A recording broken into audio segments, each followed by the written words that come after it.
Sampurasun para mitra kaum dangu, wilujeng tepang dangu deui sareng dongeng Mang Asep dina kabayan sayembara bagian kalima.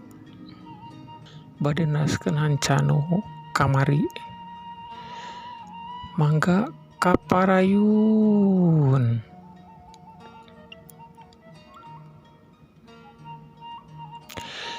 Nyi Iteung panasaran kun uluk salam da soarna lain suara kabayan. Terus Iteung ngintip tina sela-sela bilik. Barang breh teh sing horeng Jaenal, anak panghulu Naib alias kepala KUA. Hampir tiap bulan Jaenal sok nganjang kadinya da angger wae ngaharepkeun Iteung jadi jodona. Padahal mah geus sababaraha kali ditolak. Aya peryogi naon jang?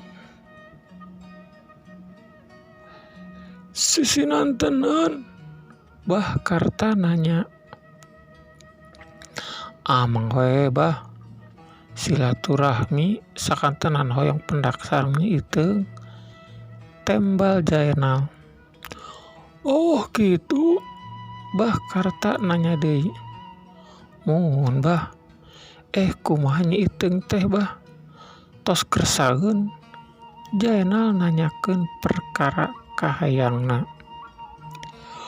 Perkawis Nyi Iteung mah moal tiasa jang, kajaba ujang ngengingkeun sayembara, tembal Bah Karta.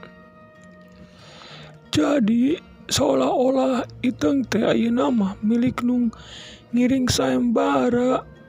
Bah Karta nguatan omonganana. Jaenal ngahuleng ngaraga meneng.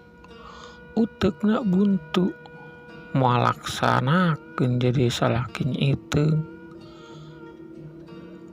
Bareng ning tatanggana kabeh geus arapaleun yen Jaenal rek kawin ka Nyi Iteung. Sabab Jaenal sok ucah aceh, bebeja kasararea pajar teh geus jadian jeung Nyi Iteung. Bari kolotna Iteung panuju. Bah Karta oge sabenerna mah rada cocok mun Iteung ngahiji jeung Jaenal. Tapi lantaran Iteung teu daekeun, Bah Karta oge teu bisa kukumaha. Ceuk pamikir Bah Karta, cocok pisan mun jeung Jaenal Iteung ngajodo. Jaenal anakna panghulu bari kasep. Bapana kaasup jalma aya bari boga pamor. Bubuhan tukang kawin tukang ngawinkeun. Wajar mun Bah Karta ngaharepkeun teh. Tapi da jodoh mah lain jalma nu ngatur, lain ustad, lain ajengan, lain panghulu, lain kokolot, tapi Allah Pangeran nu nyiptakeun langit bumi jeung eusina. Aya babasan jodoh pati bagja cilaka rusiah Pangeran.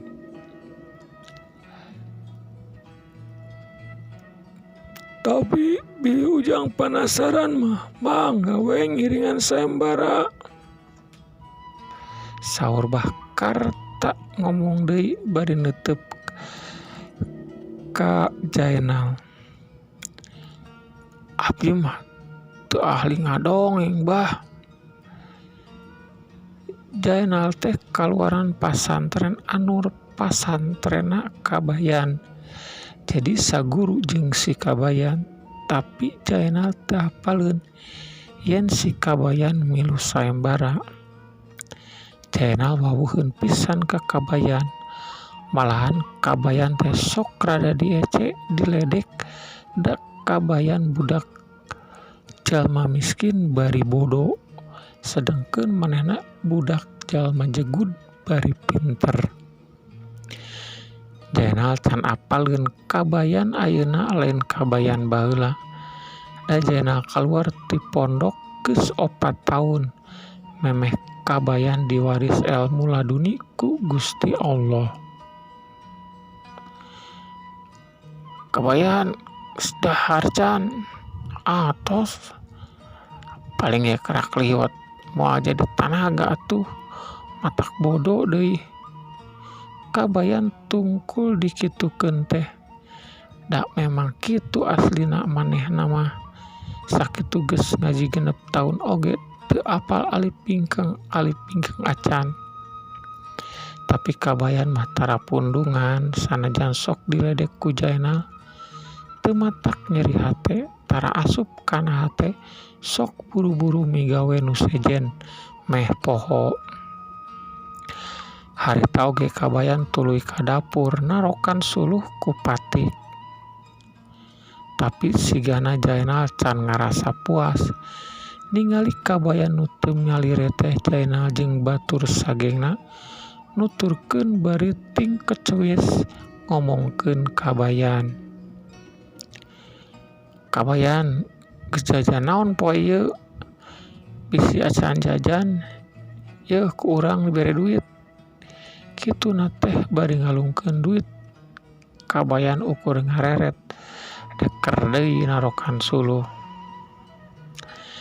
Jainal asa diunghak kabayan disuntrungkeun pas keur ngangkat Patik atuh golepak kabayan labuh kampakna murag pas pisan meneran kana jempol sukuna Jainal untung lain seseukeutna atuh Jainal ngagoak bari nyarekan kabayan atuh rabul santri daratang nanyakeun aya naon kabayan rek ngajelaskeun tapi dipiheulaan ku Jainal itu kabayan ngalungkeun Patik ka urang untung rikat ngahindar tapi keuna jempol suku santri ngaharulang terus bubar lolobana teu percayaeun dasar area oge pada apa Jainal nu sok galak mah lain kabayan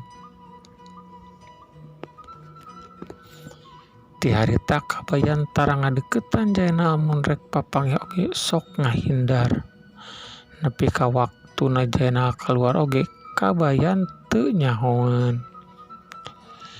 ceuk beja mah Jainal rek kawin cenah tapi teu tulus da awewena teu resepeun ku paripolah Jainal nu gede hulu kitu da awewe oge teu resepeun ka nu gede hulu mah sanajan rupa kasep harta loba ari boga alak goreng mah awewe oge birat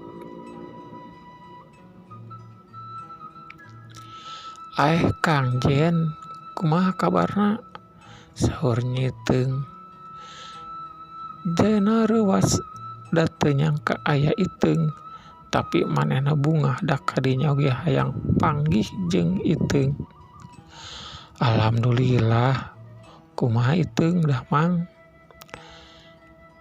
Jainal jeung Iteung ngobrol ngarel ngidul nepi ka waktu teu karasa geus wanci lohor Iteung amitan rek salat lohor teras salat lohor rek ka majelis dongeng cenah Jainal akhirna balik diajak nonton nu ngadongeng oge ku Bahkar tak teu daekeun pajar teh rek aya perlu cenah cag heula lalampahan Nyi Iteung jeung anu keur ngadarongeng arina urang samper kabayan nu keur leumpang muruk ka lembur balah kaceput lemburna Nyi Iteung ngong suara adzan lohor di masjid kabayan ngajak kardun salat heula bari ngareureuhkeun kacape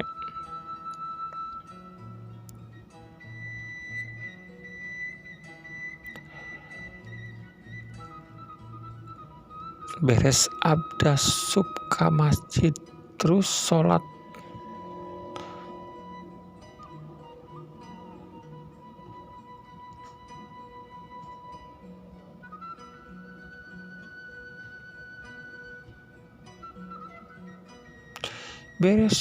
asar berjamaah kabayan jeung kardun nuluykeun lalampahanana kabayan mengagar nang we bari leumpang teh maca sholawat persis Ki Ahmad nu dina carita Kiai Balap nu judulna Ki Ahmad.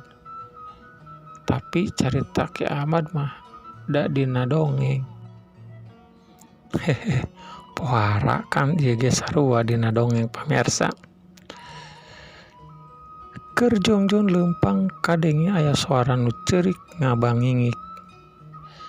Kabayan luak liuk neangan asal muasalna suara. Sanggeus yakin mah kabayan kebat nyamperkeun ka eta imah. Assalamualaikum. Kabayan uluk salam. Waalaikumsalam. Ti jero aya nu nembalan. Kabayan dibagiakeun ku aki-aki kolot. Lain oge aki-aki ari ngoramanya. Nya pamirsa. Mangga kalabat cek si aki. Manawi si Ujang teh aya kaprayogian naon? Meni ngarsakeun kalorompok aki. Si aki nanya. Teu happy karasaeuna naon? Wireh nguping suara nu nangis ti bumi ieu. Tembak kabayan. Si aki ngahuleng. Da teu aya nu nangis di dieu mah Jang. Si aki mangiran deui. Huleng teh kabayan ngahuleng. Kabayan ngarasa heran. Manehna yakin tadi aya nu cirik di imah eta. Tadi dia mah mung aki jeung nini. Si aki ngajelaskeun nu aya di imahna. Ninina mana? Kabayan nanya deui. Lah, nya kitu Jang. Si nini teh geuring. Geus opat poe ngalampreh wae teu sadar-sadar. Kitu teh bari humandeuar. Kabayan panasaran hayang apal kanu geuring. Mana ningali nu udurna. Si aki nuduhkeun ka kamar bari manehna oge leumpang buru ka kamar. Barang breh teh si nini mani ngajepat siga nu keur sare teu siga nu geuring. Tah kitu wae Jang. Teu siga nu udur, tapi ari lain udur mah naon ngaranna? Mangga ku si Ujang pangmarancahkeun sugan gaduh jangjaokan. Cek si aki semu ngalengis. Kabayan ngahuleng. Da manehna mah sama sakali teu ngartieun kanu kararitu. Mama Kiai oge can pernah mere babacaan jang paragi ngubaran. Ukur sholawat Anwar nu sababaraha poe ka tukang diijajahkeun. Kojengkang si aki ka dapur rek nyokot cai. Da biasana ge nu nambaan mah sok make cai. Ieu Jang jampean. Sugan jeung sugan kuasilahna babacaan Ujang. Si nini cager deui. Najan bari bingung kabayan teu burung nampanan cai ti si aki. Kabayan bingung kudu maca naon. Kalayan niat nulungan si aki jeung si nini. Kabayan muntang tulung ka Gusti Allah. Menta si nini dicagerkeun deui. Kabayan maca Al-Fatihah. Awal surat Al-Baqarah, ayat kursi jeung akhir surat Al-Baqarah. Terus maca sholawat Anwar 3 kali. Terus ditiupkeun kana cai. Tuluy cai dibikeun ka si aki supaya dibalurkeun kana awak si nini. Si aki ngalaksanakeun sagala parentah kabayan bari hate ngadoa ka Allah menta si nini cager deui. Sageus kalawalatraan kabeh kulisik si Nini usik terus bentak luak liuk. Kuniang hudang. Sanggeus si Nini hudang si Aki nyarita. Sok dahar heula. Terus si Aki ngahuapan si Nini. Si Nini bangun lapar pisan da sang sapiring teh sakit cepeak. Are tadina kumaha Ki? Dararaosan Aki mah teu aya nanaon ngan Aki teh tos di kebon jeung si Nini. Abdi bade naros ka Nini. Nini tadina kumaha? Kumaha kitu Jang? Saur Aki Nini teh sare geus 4 poe. 4 poe? Rarasaan ini mah tadi wih di kebon cek si Nini. Si Nini ngahuleng manehna ngarasa heran sabab cek pangrasa manehna mah sare teh karek tadi. Terus si Nini nginget-nginget kejadian nu kaalaman ku manehna ti mimiti indit ka kebon keur di kebon nepi ka balik ka imah. Rarasaan teh si Nini aya di hiji tempat nu teu wauh. Keur kitu toroyol 2 urang jalma jangkung badak. Terus si Nini diceklan. Terus dibawa ke hiji tempat anu poek. Seperti pangberokan. Si Nini dibuih. Terus si Nini gegeroan hayang kaluar. Tapi nu duaan teu malire. Pada naon anjeun ngerem kuring. Sabab anjeun geus kumawani. Ngompolan kursi pada kidiuk dunungan kaula. Ira kuring mah teu lumasa. Pira wae kuring ngompol dina kursi. Da kuring oge masih kana boga akhlak. Rumah satu anjeun ki dina luhureun batu. Di kebon. Heueuh, rumasa kitu kumaha? Toh eta batu teh ku anjeun mah kacirina batu. Da di nagara kaula mah eta teh korsi dunungan kaula. Akuring mah teu nyaho. Sabodo pokona sia rek dikerem di dieu nepi ka aya nu neangan nulungan. Ngadenge kitu si Nini ceurik rek saha nu nulungan. Da si Aki oge teuing apaleun teuing teu. Ras inget ka si Aki manehna sok loba nitah, sok tara ngawaro. Pokona ngadak-ngadak inget segala paripolah goreng ka si Aki. Aki hampura kuring. Kituna teh bari lewa-lewe ceurik. Keur kitu jol teh aya jalma datang. Tuluy menta jalma 2 supaya si Nini dibebaskeun. Tapi nu duaan kalah ngajak gelut. Jalma nu karek datang teh deker wae ngaji. Dadak sakala nu duaan teh ngarumpuyuk terus leungit. Terus eta jalma teh ngabebaskeun si Nini. Si Nini teu poho nganuhunkeun manehna geus ditulungan. Hatur nuhun Sujang, Nini geus ditulungan. Dupi Sujang teh saha? Abdi kabayan Nini. Kabayan. Sanes kabayan mah dina dongeng aya oge. Pohara pamirsa.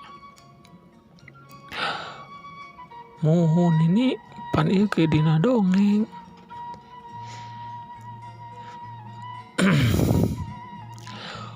Hayu Nini urang mulang. Terus si Nini teh di bawah hiber. Tah waktu di bawah hiber si Nini teh sadar. Sanggeus kumpul sakabeh ingetanana, si Nini ngapejakeun ngipina ka si Aki jeung Kakabayan. Ari Ujang teh saha? Tanya si Nini. Abdi Kabayan ini. Kabayan ngajawab. Hah? Kabayan? Cek si Nini. Bangun anu kaget. Sumuhun. Tembak Kabayan deui. Ahli ieu teh lain dina dongeng. Cek si Nini bari olohok. Asli atuh Nini. Si Aki mah olohok ngadengi si Nini nu nyaritakeun ngimpina. Matakna Nini Aki ulah sok sagawaya ari rek ngalakukeun hiji perkara teh mimitian ku bismillah. Mun bismillah heula mah tangtu moal aya kajadian kieu. Kabayan mamatan si Aki jeung si Nini.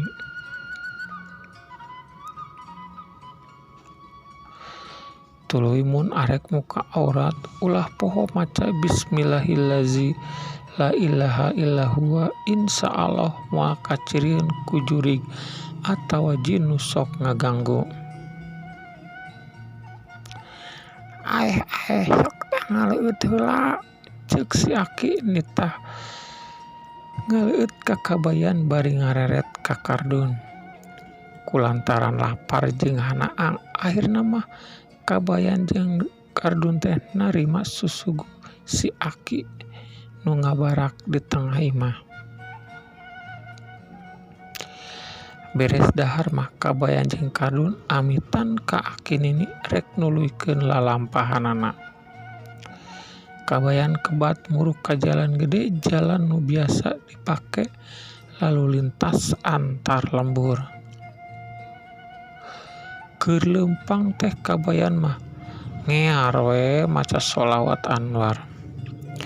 Allahumma sholli ala nuril anwar wasiril aslar watir yakil aghyar wa miftahi babil yasar Sayyidina Muhammadinil muhtar walihi atar wasabihil ahyar adadani amilahi wa ibdoli. Terus we ngear Kabayan teh maca sholawat Anwar. Nepi ka kardun manundutan. Lantaran sakedeung deui kana waktu asar, Kabayan ngajak neangan tajuk rek salat asar heula. Cul ka hiji tajuk Kabayan ngarasa aya nu aneh. Tajuk teh siga tara aya nu ngeusian. Keur kitu jol aya jalma nu datang. Tapi ukur abdas sungkul. Geus abdas mah langsung balik deui. Teu salat di masjid. Atuh Kabayan teh beuki heran wae. Geus datang waktu asar mah derwek kardun azan. Beres azan terus salat sunat qobliyah asar terus qomat. Beres salat asar terus wariridan. Najan aya dina perjalanan, Kabayan mah tara pernah ngosor da manehna mah leumpangna bari nyantai.